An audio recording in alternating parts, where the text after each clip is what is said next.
नमस्कार दोस्तों। हर कहानी का एक ऐसा हिस्सा होता है जो कभी पूरी तरह सामने नहीं आता। कुछ सवाल रह जाते हैं और उन्हीं सवालों में छुपा होता है अनसुना सच। तो चलिए अब सीधे सच पर आते हैं। 2002 की हैलोवीन की रात, साओ पाउलो ब्राजील का सबसे अमीर इलाका। जब सब लोग जश्न मना रहे थे, तब एक 18 साल की लॉ स्टूडेंट अपने ही घर का दरवाजा खोलती है और 2 लोगों को अंदर आने देती है। वो खुद अपने माता पिता पर हाथ नहीं उठाती, वो बस नीचे लाइब्रेरी में बैठकर इंतजार करती है, जबकि ऊपर मास्टर बेडरूम में उसके माँ बाप की बेरहमी से हत्या कर दी जाती है। ये कहानी है सुज़ैन फॉन रिchthofen की, एक ऐसी लड़की जिसके पास सब कुछ था, पैसा, रुतबा, अच्छी शक्ल और बेहतरीन तालीम। आज हम इसी केस की तह तक जाएंगे, जो ब्राजील के इतिहास के सबसे चौंकाने वाले पारिवारिक अपराधों में से एक बन गया। हमारा मकसद है ये समझना कि एक आदर्श दिखने वाले परिवार में आखिर ऐसा क्या हुआ कि बेटी ही अपने माँ बाप के दुश्मन बन गई। तो चलिए इस कहानी के परते खोलते हैं। सबसे पहले उस परिवार को समझते हैं, क्योंकि बाहर से देखने पर ये एक सपनों का परिवार था। फॉन रिchthofen परिवार साओ पाउलो के सबसे कामयाब लोगों में से था। मारिजिया एक जानी मानी मनोचिकित्सक और उनकी बेटी सुज़ैन खूबसूरत 3 भाषाएं बोलने वाली और देश की सबसे अच्छी यूनिवर्सिटी में कानून की पढ़ाई करने वाली। बिल्कुल, ये वो परिवार था जिसे लोग मिसाल के तौर पर देखते थे। उनके पास एक आलीशान घर था, रुतबा था, पैसा था। सुज़ैन के पास एक 16 साल का छोटा भाई भी था, आंद्रियास। बाहर से देखने पर इस तस्वीर में कोई कमी नहीं थी, लेकिन हर तस्वीर के पीछे एक कहानी होती है। और इस कहानी में दरार की वजह बना एक लड़का, डैनियल क्रोविनियस। डैनियल सुज़ैन की दुनिया से बिल्कुल अलग था। बिल्कुल अलग। वो एक साधारण वर्किंग क्लास परिवार से था, बेरोजगार था और अक्सर नशा करता था। स्कूल भी बीच में ही छोड़ चुका था। मैनफ्रेड और मार्जिया को लगा कि ये लड़का उनकी बेटी के लिए सही नहीं है। वो अपनी बेटी का भविष्य सुरक्षित करना चाहते थे, जो किसी भी माँ बाप के लिए स्वाभाविक है। तो वो बस अपनी बेटी को बचा रहे थे। फिर इतना गलत क्या हो गया? गलती उनकी नीयत में नहीं बल्कि तरीके में हुई। उन्होंने इस रिश्ते पर पाबंदी लगा दी और इस पाबंदी ने सुज़ैन के मन में एक तरह से आग लगा दी। मनोवैज्ञानिक इसे रोमियो एंड जूलियट सिंड्रोम भी कहते हैं, जहां परिवार का विरोध रिश्ते को और मजबूत बना देता है। हाँ, बिल्कुल। रिश्ता अब सिर्फ प्यार के बारे में नहीं, बल्कि बगावत और अपनी आजादी साबित करने के बारे में बन जाता है। सुज़ैन को लगने लगा कि उसके माँ बाप उसकी आजादी के दुश्मन हैं, जिन्हें रास्ते से हटाना जरूरी है। उसने उन्हें प्यार करने वालों की तरह नहीं बल्कि रुकावटों की तरह देखना शुरू कर दिया। और ये नफरत इतनी बढ़ गई कि उसने उन्हें रास्ते से हटाने का ही फैसला कर लिया। ये कोई अचानक गुस्से में किया गया अपराध नहीं था, है ना? नहीं, बिल्कुल नहीं। इसकी पूरी प्लानिंग की गई थी। महीनों तक प्लानिंग चली थी। ये बहुत ही ठंडा और हिसाब किताब वाला प्लान था।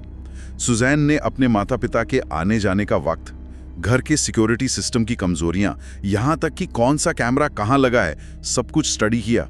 उसने घर का नक्शा तैयार किया था। और इस साजिश में वो अकेली नहीं थी। उसने अपने बॉयफ्रेंड डैनियल को शामिल किया। हाँ, और डैनियल ने अपने बड़े भाई क्रिश्चियन क्रोविनियस को भी इसमें शामिल कर लिया। प्लान बेहद क्रूर और सीधा था। डैनियल ने खुद लोहे की रॉड से हथियार तैयार किए। तय ये हुआ कि सुज़ैन सिक्योरिटी सिस्टम बंद करेगी, दरवाजा खोलेगी और दोनों भाई अंदर आके काम तमाम कर देंगे। 31 अक्टूबर 2002 हैलोवीन की रात सब कुछ प्लान के मुताबिक हुआ।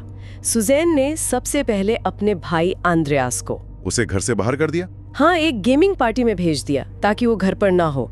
ये सोचना भी अजीब है कि ये रहम था या बस एक और सोची समझी चाल ताकि कोई गवाह ना रहे। आधी रात के करीब जब मैनफ्रेड और मरीजिया सो रहे थे, सुज़ैन ने घर का अलार्म सिस्टम बंद किया और दरवाजा खोल दिया। डैनियल और क्रिश्चियन अंदर आए। वो सीधे ऊपर मास्टर बेडरूम में गए और सो रहे पति पत्नी पर लोहे की रॉड से हमला कर दिया। और इस पूरे वक्त सुज़ैन नीचे लाइब्रेरी में शांति से बैठी रही। ये कल्पना करना भी मुश्किल है। अपने ही घर में ऊपर आपके माता पिता की हत्या हो रही है और आप नीचे बैठकर इंतजार कर रहे हैं। ये किस तरह की मानसिकता है? ये एक ऐसी मानसिकता है जिसमें भावनाएं हैं ही नहीं। मनोवैज्ञानिक तौर पर सोचिए, अपने माता पिता पर हो रहे हमले की आवाजें सुनते हुए शांत बैठे रहना, ये सामान्य इंसान के बस की बात नहीं है। इसके बाद तीनों ने मिलकर घर में लूटपाट का सीन बनाया। कुछ पैसे और कीमती सामान बिखेर दिया ताकि लगे कि एक डकैती थी। लेकिन ये प्लान बहुत कच्चा था, है ना? हाँ, बहुत कच्चा। उन्होंने महंगी घड़ियां और गहने छोड़ दिए, लेकिन कुछ कैश उठा लिया। घर में रखी एक रिवॉल्वर को हाथ तक नहीं लगाया। कोई भी पेशेवर चोर ऐसी गलती नहीं करता। ये साफ दिख रहा था कि कोई चोरी का नाटक कर रहा है। और फिर उन्होंने अपनी सबसे बड़ी गलती की, एक झूठी कहानी करने की कोशिश। हाँ, आप उस मोटेल वाली रसीद की बात कर रहे हैं? बिल्कुल, वो एक पक्की एलिबाई यानी सबूत बनाने के लिए मोटेल गए कि वो घटना के वक्त कहीं और थे, लेकिन असल में ये सबूत उनके खिलाफ ही चला गया। कुछ घंटों बाद सुबह करीब 4 बजे वो आंद्रेयास के साथ घर लौटे और लाशें मिलने का नाटक किया।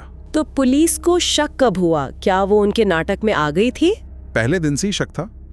घर में जबरदस्ती घुसने का कोई निशान नहीं था, अलार्म अंदर से बंद किया गया था। लेकिन सबसे ज्यादा शक सुजैन के व्यवहार पर हुआ। वो दुखी होने का नाटक तो कर रही थी, लेकिन उसकी आंखों में कोई अफसोस नहीं था। जांच अधिकारियों के मुताबिक उसका पहला सवाल था, अब मुझे क्या करना है, जैसे ये कोई त्रासदी ना होकर एक लॉजिस्टिक समस्या हो। और फिर पूरा केस एक बहुत ही बेवकूफी भरी गलती से खुल गया। हाँ, क्रिश्चियन क्राविनियोज ने हत्या के कुछ ही दिन बाद लूटे हुए पैसों से एक महंगी सुजुकी मोटरसाइकिल खरीद ली और उसने पूरी पेमेंट $100 के नोटों में कैश की। अच्छा। पुलिस, जो पहले से ही उन पे नजर रखे हुए थे, तुरंत समझ गए कि दाल में कुछ काला है। एक बेरोजगार लड़का अचानक इतनी महंगी बाइक कैश में कैसे खरीद सकता है? और सिर्फ 8 दिनों के अंदर सबने अपना जुर्म कबूल कर लिया। हाँ, 8 नवंबर 2002 तक तीनों टूट गए। पहले डैनियल, फिर क्रिश्चियन और आखिर में सुजैन। ब्राजील के लिए ये एक रिकॉर्ड था, जहां जांच सालों तक चलती है। सबूत इतने मजबूत थे कि उनके पास कोई और रास्ता नहीं बचा था। 8 दिन, ये हैरान करने वाला है। लेकिन इससे भी बड़ा सवाल तो वही है जो सबके दिमाग में था, आखिर उसने ऐसा किया क्यों? एक लड़की जिसके पास सब कुछ था। तो कोर्ट में वकीलों ने क्या दलीलें दी? उनके हिसाब से मकसद क्या था? सबसे पहला और साफ मकसद था पैसा। परिवार की जायदाद करीब 5.5 मिलियन ब्राजीलियन रियाल थी, जो उस वक्त एक बड़ी रकम थी। सुजैन अपने माता पिता की इकलौती वारिस थी, अपने भाई के साथ। लेकिन कहानी में एक और बहुत बड़ा ट्विस्ट था। ये सिर्फ जायदाद की बात नहीं थी, बिल्कुल नहीं। असली कहानी और भी ज्यादा चौंकाने वाली थी। जांच में पता चला कि सुजैन के पिता मैनफ्रेड ने अपनी कंपनी डेरसा से करीब 10 मिलियन यूरो का गबन किया था और वो पैसा स्विट्जरलैंड के बैंक खातों में जमा करवाया था। और ये खाते सुजैन के 18वें जन्मदिन पर उसके नाम से खोले गए थे। 10 मिलियन यूरो, ये तो पूरी कहानी बदल देता है। मतलब ये सिर्फ जायदाद का मामला नहीं था, ये एक तरह का छिपा हुआ खजाना था जो बस उसके हाथ लगने का इंतजार कर रहा था। बिल्कुल, और ये हमें उसकी मानसिकता के बारे में एक अहम बात बताता है। ये सिर्फ बॉयफ्रेंड के लिए बगावत नहीं थी, ये एक बहुत ठंडे दिमाग से की गई कैलकुलेशन थी। उसके लिए उसके माँ बाप प्यार करने वाले इंसान नहीं, बल्कि उस खजाने के बीच की दीवार थे। लेकिन क्या सिर्फ पैसा ही वजह हो सकता है, या उसके दिमाग में कुछ और भी चल रहा था? मनोचिकित्सकों ने उसके व्यक्तित्व में गंभीर गड़बड़ियां पाईं। उसे फंक्शनल साइकोपैथी का एक उदाहरण बताया गया। इसका मतलब है एक ऐसा इंसान जो सोचने समझने में तो सामान्य है, लेकिन उसमें सहानुभूति, अपराध बोध और पछतावे जैसी भावनाएं बिल्कुल नहीं है। वो सही और गलत में फर्क समझ सकती थी, लेकिन उसे इसकी कोई परवाह नहीं थी। मतलब वो समाज में घुल मिल के रह सकती थी एक आम इंसान की तरह। यही बात तो सबसे ज्यादा डरावनी है। हाँ, यही फंक्शनल होने का मतलब है। वो आकर्षक हो सकती है, समझदार लग सकती है, लेकिन अंदर से वो इमोशनल वायरिंग पूरी तरह से गायब है। वो दूसरों को सिर्फ अपने मकसद पूरा करने के मोहरों की तरह देखती है। जैसा कि मुकदमे के दौरान अभियोजक रॉबर्टो टारडेली ने कहा, वो बुराई का जीता जागता सुरूर थी। ये शब्द शायद नाटकीय लगे, लेकिन उसके ठंडे और हिसाब किताब वाले बर्ताव को देखते हुए कई लोगों को ये बिल्कुल सही लगे। 2006 में जब मुकदमा शुरू हुआ तो ये ब्राजील में एक राष्ट्रीय जुनून बन गया। टीवी पर इसकी पल पल की खबरें दिखाई जा रही थी। हजारों लोगों ने कोर्टरूम में सीट पाने के लिए अर्जी दी थी। मुकदमे के दौरान तीनों एक दूसरे पर इल्जाम लगाते रहे। डैनियल ने कहा कि सूजन मास्टरमाइंड थी, उसने उसे उकसाया, और सूजन ने कहा कि डैनियल ने उसे ड्रग्स देकर और ब्लैकमेल करके मजबूर किया। लेकिन फिर एक वीडियो फुटेज सामने आया जिसने जनता की राय हमेशा के लिए तय कर दी। वो वीडियो क्या था? वो एक इंटरव्यू से पहले की फुटेज थी। कैमरे में कैद हो गया कि कैसे सूजन का वकील उसे रोने और भावुक होने का नाटक करने के लिए कह रहा था, और सूजन का जवाब था कि वो जब चाहे तब आंसू नहीं बहा सकती। कमाल है। मतलब उसके लिए अपने माँ बाप की मौत एक निजी त्रासदी नहीं, बल्कि एक पब्लिक रिलेशंस की समस्या थी जिसे मैनेज करना था। बिल्कुल, उस फुटेज ने उसके सारे दावों की हवा निकाल दी। 22 जुलाई 2006 को फैसला आया। तीनों को हत्या का दोषी पाया गया। सूजन और डैनियल को 39 साल 6 महीने की सजा हुई और क्रिश्चियन को 38 साल 6 महीने की। ये ब्राजील के कानून के तहत सबसे गंभीर सजाओं में से एक थी। और जेल में भी सुजैन खबरों में बनी रही। सुनने में आया है कि उसने मनोचिकित्सकों को भी धोखा देने की कोशिश की थी। हाँ, ये 2018 की बात है, जब उसकी मनोवैज्ञानिक जांच हो रही थी। उसने रोशा टेस्ट, जिसे इंक ब्लॉट टेस्ट भी कहते हैं, को धोखा देने के लिए उसके जवाब इंटरनेट से रट लिए थे।